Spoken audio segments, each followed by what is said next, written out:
نحمدہ و نصلی علی رسولہ الکریم۔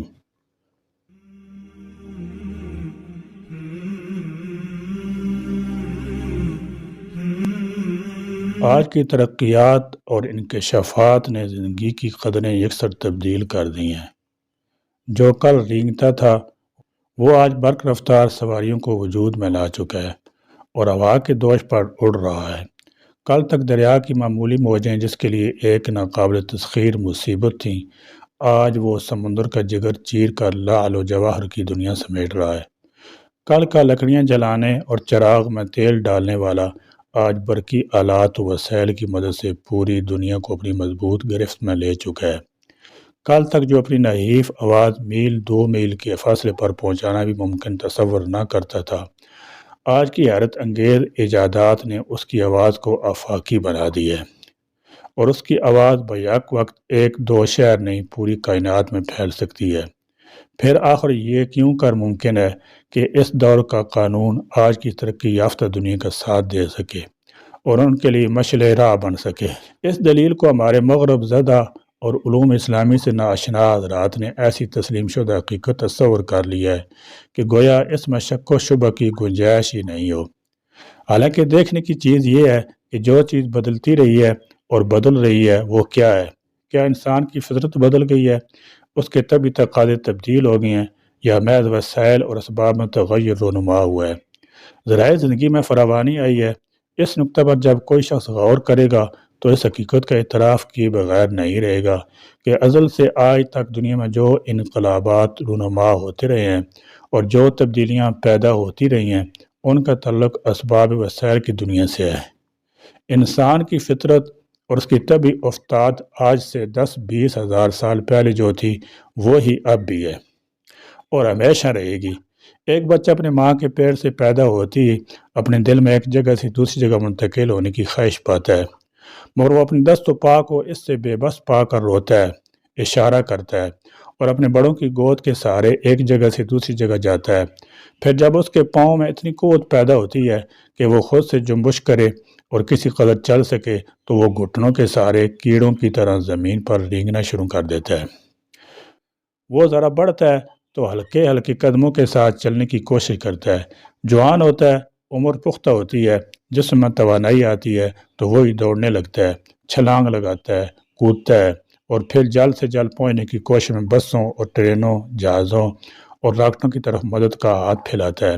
یہ بتدریج پیدا ہونے والی تبدیلیاں اگر غور کیا جائے تو محض وسائل میں رونما ہوتی رہی ہیں، اسباب سفر تبدیل ہوتے رہے ہیں، لیکن اس کے پس پردہ کارفرما انسانی فطرت یعنی ایک جگہ سے دوسری جگہ جانے کی خواہش ہر جگہ یکساں طور پر باقی ہے اور اس میں کوئی فرق پیدا نہیں ہوا ہے۔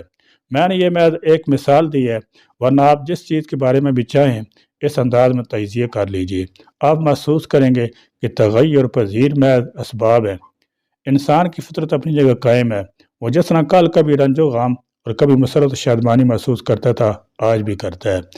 پہلی آواز سے اس کا اظہار کرتا تھا اب بھی کرتا ہے۔ کل جس طرح اس کے دل میں اپنے دشمن کے خلاف انتقام کا شعلہ سلگتا تھا آج بھی سلگتا ہے، اور جس طرح کل اس کا سینہ مال و دولت اور حرص و ہوس کی اماجگاہ تھا آج بھی اقتصادی ترقی کا بھوت اس کے ہوش و حواس پر سوار ہے۔ آج بھی اس کا نفس اس کو اخلاقی تقاضوں کے بالائے طاق رکھنے کی تلقین کرتا رہتا ہے۔ جس طرح کل جاگیرداری اور زمینداری کی تمنا اس کو بے چین کی رہتی تھی آج بھی اس کے دل میں حکومت اور اقتدار کی آرزوئیں چٹکیاں لیتی رہتی ہیں۔ پھر ہم دیکھتے ہیں کہ بڑی حد تک وہ فکری بنیادیں بھی آج تک قائم ہیں جو پہلے تھیں۔ جس طرح پہلے سچائی کو اچھائی اور جھوٹ کو ایک پاپ تصور کیا جاتا تھا، آج کی ترقی یافتہ دنیا میں بھی جھوٹ کو کوئی کار خیر تصور نہیں کیا جاتا۔ جس طرح کل ایفائے عہد محبوب تھا آج بھی عہد شکنی معیوب ہے، اور جس طرح کل ایمانداری اور انصاف پروری محمود تھی آج بھی خیانت اور ظلم و جور مذموم ہے۔ معلوم ہوا کہ عہد حاضر کی دل فریب ترقیاں اور تبدیلیاں چاہے وہ کتنی حیرت انگیز اور تعجب خیز ہوں اور کتنی نئی اور انوکھی ہوں، بہرحال انہوں نے اسباب وسائل میں کسی قدر اضافہ کر دیا ہے اور انسان کے لیے زندگی میں راحت کے کچھ سامان فراہم کر دیے ہیں، مگر وہ چیز اور جسے انسانی فطرت کہا جا سکتا ہے، وہ ایک ایسی غیر تغیر پذیر حقیقت ہے جسے زمانہ کی اور وقت کا تیز رو سفر کچھ بھی متاثر نہیں کر سکتا۔ اس مرحلے پر آ کر ہم یہ عرض کرنا چاہیں گے کہ اسلام اور اس کے قانونی نظام کا اصل موضوع اسباب و وسائل نہیں ہے، بلکہ اس کا موضوع انسان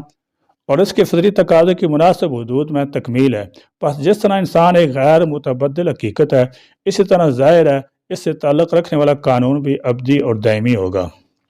اس سلسلے میں ہم یہ عرض کرنا چاہیں گے کہ اسلام نے بعض قانونی اور فکری امتیاز اور بنیادی اصول کو جوں کا توں باقی رکھتے ہوئے ایک مخصوص حد میں ضرور تغیر، تبدل اور واقعی تقاضوں کی تکمیل کے لیے ایسی لچک باقی رکھی ہے جو اس کو فرسودگی سے بچائے رکھے گا کہ شریعت جن مسائل کی غیر معمولی رعایت کرتی ہے ان ناقابل برداشت کلفتوں کو گوارا نہیں کرتی، اس لیے کہ شریعتوں کے اساس سراپا رحمت، سراپا مصلحت ہے۔ لہذا جب کوئی حکم عدل کے دائرے سے نکل کر ظلم، زیادتی، رحمت کی حدوں سے گزر کر زحمت، مصلحت کی جگہ خرابی اور کار آمد ہونے کی بجائے بیکار قرار پائے تو وہ شرعی حکم نہیں ہوگا۔ جس قانون میں ایک ایسا تغیر پذیر اور لچکدار پہلو موجود ہو اور وہ ہر دور کے سیاسی، اخلاقی حالات، جدید انکشافات اور تغیر و رسوم و عادات کے تحت مناسب تبدیلی کو گوارا کر لیے کرتا ہو، اور جس کی اسی وسعت نے اس کو 1400 سال تک مسلسل زندہ اور پائندہ رکھا ہو، اور تمام انفرادی، اجتماعی، سیاسی اور اقتصادی مسائل اس کی روشنی میں حل کی جاتے رہے ہوں،